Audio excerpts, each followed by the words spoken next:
Oo. Shizuku, Takunoda, Shalnak. Silang tatlo naman ang taga-kolekta ng impormasyon.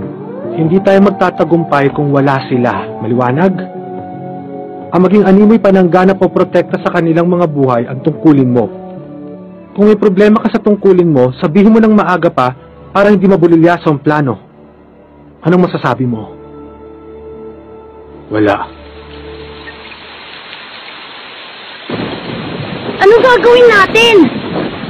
Hanapin na natin sila. Ngayon alam na natin ang lihim ni Kurapika. Mas makakasama kung wala tayong gagawin. Kung kikilos man tayo, ngayon lang panahon para gawin yon. Tama yan. Talagang delikado ang lagay ko sa babaeng yun.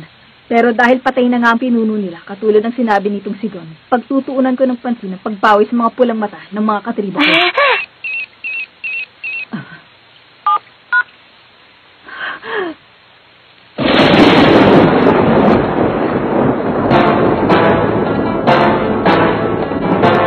Teka, yung mga bangkay.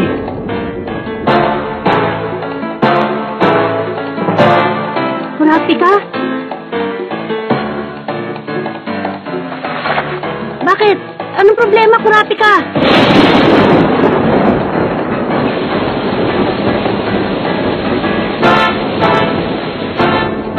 Teka nga muna! Saan ka ba pupunta? Si Hisoka. Siya nag-text sa'yo, di ba? Oo. Ano bang sinext niya sa'yo? Ang bangkay ng spider. Peke daw. Anong sabi mo? Paano nangyari yun?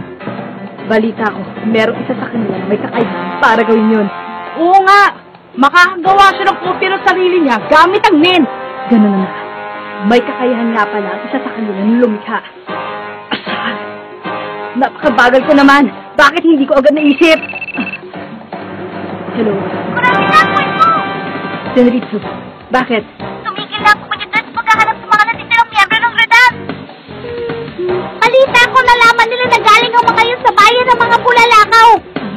At saka, sinabi ng 10 nakataas ng pinuno na hindi nila raw labanan! Grabe ka! Nasaan ka ba ngayon? Teka lang, tatawag ako. Kurapika, sino yung tumawag? Kasama ko sa misyon. Sumuko na raw ang komunidad sa paghahanap sa mga natitirang miyembro ng Spider. Ha? Mukhang itinigil na rin nila ang lahat ng pabuya sa makakahanap ng Ryodan. Bakit naman?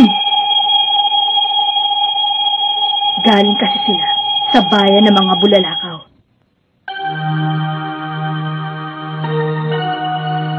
Anong sinabi mo?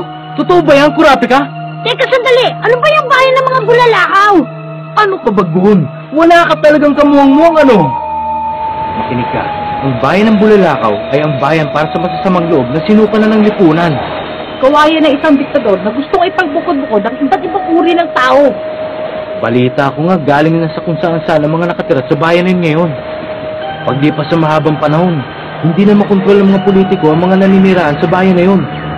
Ang sabi pa nga kulang sa 10 milyon tao ang naghahanap buhay doon. Nagre-recycle sila ng basura. At kamakailan, may mga nagbebenta sa mga taga roon ng mga bigating armas. Palit ng mga mahalagang bagay na inaakalang basura ng mga taga roon. At yun ang komunidad ng mafia. Anong ibig sabihin nun? Dahil ba inaway ng Ryodan ng mafia? Ano? Doon kumukuha ng mga mamamatay tao ang mafia. Yung mga sinuka na ng lipunan, ang mga matitinik na mamamatay tao. Kaya di may pagkakaila na may ugnayan ng bayan ng Bulalakaw at ang mafia. Pero di may tutulad dyan ang Ryodan. Bagamat galing sila sa bayan ng Bulalakaw, may mga kasapi sila ng mga prominenteng tao. Kurapika! Saan ka ba pupunta? May aasikasuhin ako. Papahulaan ko na ang mga ibang miyembro natin. Makinig kayong lahat sa akin. Isulat ninyo ang inyong pangalan, kaarawan at blood type dito.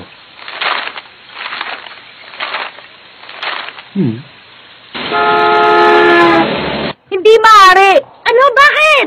Bakit pa? Bali wala na pag-ahanap sa Ryodan ngayon. Pero wala nang gantimpala kapag nahuli natin sila. Ibig sabihin, peligro na lang ang naghihintay sa atin. Totoo yan, pero naniniwala akong may say-say pa rin ang paghahanap sa Ryodan. Ha? Kaya nga, nag-iba na ang pakay natin eh. Anong bagon? Nakalimutan mo na ba ang dating pakay natin? Ang larong Grid Island? Tumpak! Sa makalawa na mag-uumpisa ang Southern Peace Auction. Paano ka sasali doon kung kulang dala-dalaw mong pera? Sa totoo lang, Kilua, meron akong sikretong plano para sa subastahan na yan. Ano naman yung binabalak mo, ha? Basta sa ngayon, sikreto pa rin siya. Ano? Ano ka ba naman? Sabihin mo na! Nagsasakal ako! Ay, tama na! Basta, ako muna bahala sa subastahan. Ang intindihin mo na lang ay yung Ryodan. Baka ginugood time mo ako, ha? Sigurado ka may plano ka, ha? Oo naman, hindi lang ito siguradong magtatagumpay. Sa palagay mo ba mga ilang porsyento yan? Ha?